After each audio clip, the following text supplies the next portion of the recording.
Come in. I'm gonna do some hand hygiene. Hey, Mr. Ralph, how are you doing today? I'm doing pretty well. I'm Josh. I'm gonna be your student nurse of today. Can you please tell me your name and date of birth?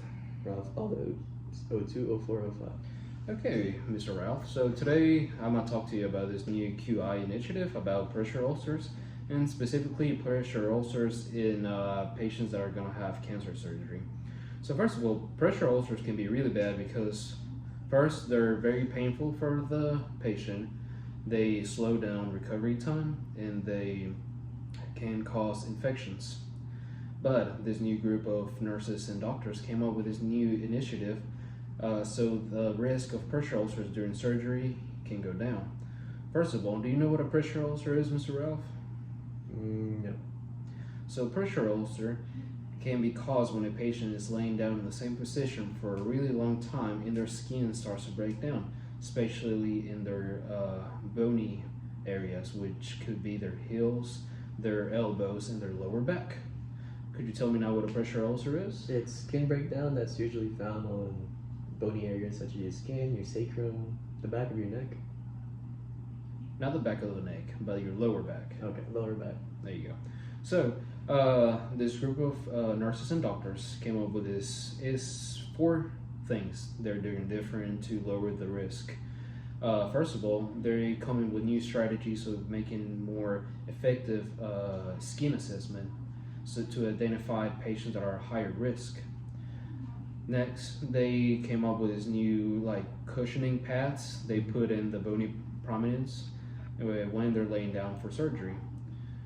They also came up with these new systems to be able to document skin assessments so that nurses and doctors can just go into this program and can see everything to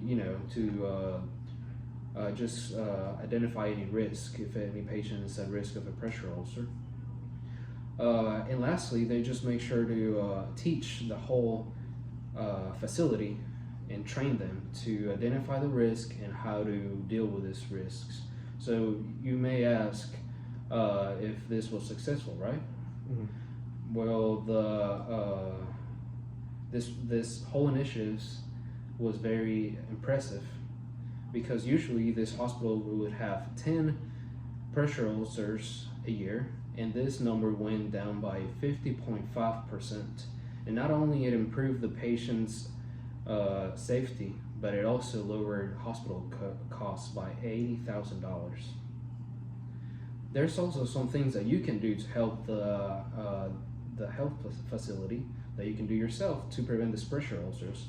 First, if you're able to, you're going to change positions every hour when you're laying down so this skin breakdown doesn't happen. Second of all, you're gonna make sure you stay well hydrated and you're gonna eat well, because if you don't eat well, makes your skin weaker.